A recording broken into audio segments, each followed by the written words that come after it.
સર્વાંગી શિક્ષણ શ્રીમદ ભગવદ્ ગીતાના મૂલ્યો અને સિદ્ધાંતો આધારિત પ્રસ્તુત છે વાર્તા સ્થિતપ્રજ્ઞ કોને કહેવાય. શ્રીમદ ભગવદ્ ગીતાના બીજા અધ્યાયમાં સ્થિતપ્રજ્ઞના લક્ષણોની વાત કરવામાં આવી છે. અર્જુને શ્રી કૃષ્ણને યુદ્ધભૂમિમાં પૂછ્યું કે સ્થિતપ્રજ્ઞ કોને કહેવાય, એ કેવો હોય, કેવી રીતે બોલે, તેનું વર્તન કેવું હોય તે વિશે મને કહો. ત્યારે શ્રી કૃષ્ણે અર્જુનને સ્થિતપ્રજ્ઞના લક્ષણો વર્ણવ્યા. જે મનુષ્ય કોઈ પણ પરિસ્થિતિમાં પોતાની સ્થિરતા ગુમાવતો નથી તે ખરા અર્થમાં સ્થિતપ્રજ્ઞ છે. આ એકમમાં એક વિદ્વાન તથાગતજી શાળામાં આવે છે અને એક વાર્તા દ્વારા સ્થિતપ્રજ્ઞના લક્ષણો સમજાવે છે. ચાલો આ વાર્તા વાંચીને સ્થિતપ્રજ્ઞતા વિશે જાણીએ. પ્રસ્તુત છે વાર્તા. શાળામાં એક અતિથિ આવ્યા છે. તેમનું નામ તથાગતજી. આચાર્ય સાહેબે તેમનું સ્વાગત કર્યું અને પરિચય આપતા કહ્યું કે તથાગતજી ભારતીય જ્ઞાન પરંપરાના અભ્યાસી છે. હું તેમને વાર્તા સંભળાવવા વિનંતી કરું છું. તથાગતજી ઊભા થયા. તેમણે કહ્યું, વાલા બાળકો, ચાલો રામાયણની એક વાર્તા સાંભળીએ. અયોધ્યાના રાજા દશરથને 4 પુત્રો હતા: રામ, ભરત, લક્ષ્મણ અને શત્રુઘ્ન. રામના માતા કૌશલ્યા હતા, ભરતના માતા કૈકેયી હતા અને લક્ષ્મણ શત્રુઘ્નના માતા સુમિત્રા હતા. 4 કુમારોમાં સૌથી મોટા શ્રીરામ અત્યંત પ્રતિભાશાળી, મધુરભાષી, નિરઅભિમાની, ગુસ્સે ન થનારા, સંયમી અને સ્થિર બુદ્ધિવાળા હતા.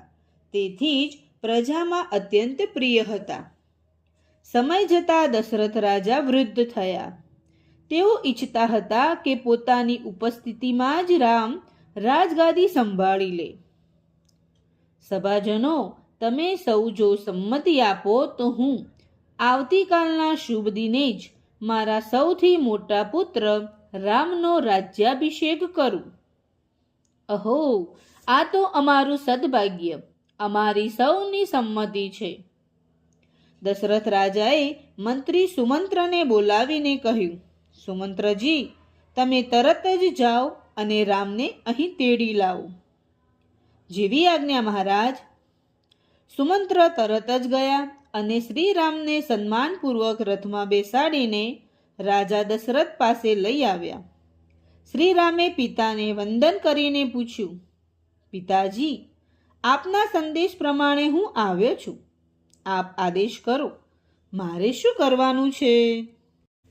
દશરથ રાજાએ અત્યંત વાલથી કહ્યું, પુત્ર, તારા ઉમદા ગુણોને કારણે તું મને અત્યંત પ્રિય છે.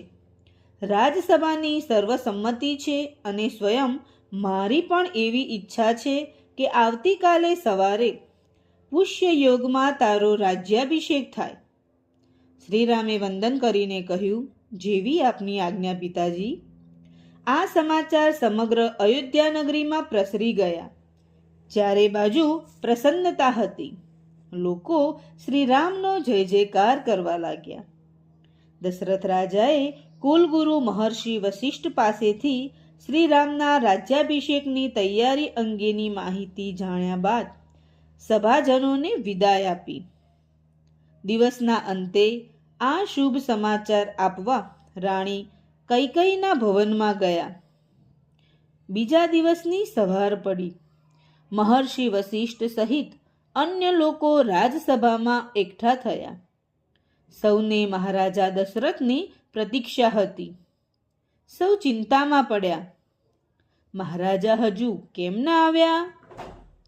બીજી બાજુ સુમંત્ર ઉતાવળે પગલે શ્રીરામના ભવને પહોંચ્યા અને બોલ્યા, પ્રિય રામ, મહારાજ દશરથ આપને તત્કાળ મળવા માંગે છે. શ્રીરામ સુમંત્રની સાથે રાજભવન પહોંચ્યા. મહારાજા તેમના કક્ષમાં ન હતા, કોપ ભવનમાં હતા. પિતા પાસે પહોંચેલા શ્રીરામે જોયું કે મહારાજ દશરથ દુઃખી અવસ્થામાં વિલાપ કરી રહ્યા હતા. બાજુમાં રાણી કૈકેયી ઊભા હતા. કૈકેયીએ સાધારણ વસ્ત્રો પહેર્યા હતા. તેમના વાળ વિખેરાયેલા હતા. શ્રીરામને જોઈ મહારાજ દશરથથી નિશાસા સાથે બોલી જવાયું, હે રામ, પિતાજી આપ કેમ વિલાપ કરો છો? એકાએક શું થયું માતા? રામ, તારા પિતાજી વચન પાળવા માંગે છે, પણ પાળી શકે.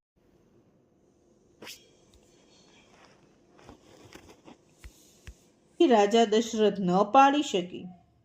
તેમને આ વચન બહુ આકરા લાગે છે. રામ, જરા કહો તો ખરા. પુત્ર રામ, વર્ષો પહેલા તારા પિતાએ મને પ્રતિજ્ઞાપૂર્વક 2 વચન આપ્યા હતા. તેમણે આપેલા વચન તું જો પાળવાનો હોય તો જ હું તને એ વિશે કહું. મારા પર શ્રદ્ધા રાખો માતા, હું પિતાએ આપેલા વચનોનું પાલન કરીશ. વર્ષો પૂર્વે દેવદાનવ સંગ્રામ વખતે મેં તારા પિતાજીનો જીવ બચાવ્યો હતો. તે સમયે પ્રસન્ન થઈને તેમણે મને 2 વરદાન માંગવા કહેલું, જે મેં આજે માંગ્યા છે. કયા 2 વરદાન? કૈકેયીએ કહ્યું, પહેલું વરદાન એ કે મારા ભરતનો રાજ્યાભિષેક થાય, અને બીજું એ કે તને 14 વર્ષનો વનવાસ. માતા કૈકેયીના વચન સાંભળીને શ્રીરામને જરા પણ શોક ન થયો. બસ આટલી જ વાત. આટલી વાતે પિતાજી મૂંઝાય છે. એમના બંને વચનોનું પાલન થશે માતા. પિતાની આજ્ઞા પાળવા હું વનમાં જઈશ. પછી શ્રીરામ માતા કૌશલ્યાને મળવા તેમના ભવનમાં પહોંચ્યા. લક્ષ્મણ અને સીતા પણ તેમની સાથે વનમાં જવા તૈયાર થયા. ભાઈ, વનવાસમાં હું પણ આપની સાથે આવીશ. હું પણ. શ્રીરામ, લક્ષ્મણ અને સીતાએ વલ્કલ ધારણ કરી વન તરફ પ્રસ્થાન કર્યું. બહાર લોકો શ્રીરામની જ પ્રતીક્ષા કરતા ઊભા હતા. શ્રીરામ સાથે આટલું અનિષ્ટ થયું હતું, છતાં એમની આભામાં જરા પણ ફેર પડ્યો નહોતો. તેમના મુખ પર રાજ્ય ન મળવા અંગે દુઃખનો ભાવ નહોતો. તથાગતજીએ વાર્તા પૂરી કરતા કહ્યું, બાળમિત્રો, તમે જોયું, જે શ્રીરામને રાજગાદી મળવાની હતી તેમને 14 વર્ષનો વનવાસ મળ્યો, છતાં દુઃખ અને સુખમાં સમાન રહ્યા. આવા સ્થિત પ્રજ્ઞ સાચે જ વંદનીય છે. વાહ! એટલે કે સુખમાં અને દુઃખમાં સમાન રીતે વર્તે તે સ્થિત પ્રજ્ઞ, ખરું ને? હા, એટલું જ નહીં, નિર્ભયતા, સંયમ રાખવો, ક્રોધ ન કરવો, દ્વેષ ન કરવો, સુખ દુઃખમાં સંતુલન રાખવું અને ક્ષમા, આ બધા જ ગુણ જે મનુષ્યમાં હોય તે સ્થિત પ્રજ્ઞ. મને એક પ્રશ્ન થયો, કોઈ એક જ મનુષ્યમાં આ બધા ગુણ હોઈ શકે? હા, કેમ નહીં? તમે શ્રી રામના જીવનનો આ એક જ પ્રસંગ સાંભળ્યો, પરંતુ જો તમે તેમનું સમગ્ર જીવન જાણશો તો તમને તરત જ સમજાશે કે શ્રીરામમાં સ્થિત પ્રજ્ઞના બધા જ ગુણ હતા. શ્રીમદ ભગવદ્ ગીતામાં અર્જુને શ્રી કૃષ્ણને સ્થિત પ્રજ્ઞ મનુષ્યના લક્ષણો પૂછ્યા હતા. તેના ઉત્તરમાં શ્રી કૃષ્ણે જે લક્ષણો કહ્યા હતા તે આ વર્તુળમાં દેખાય છે.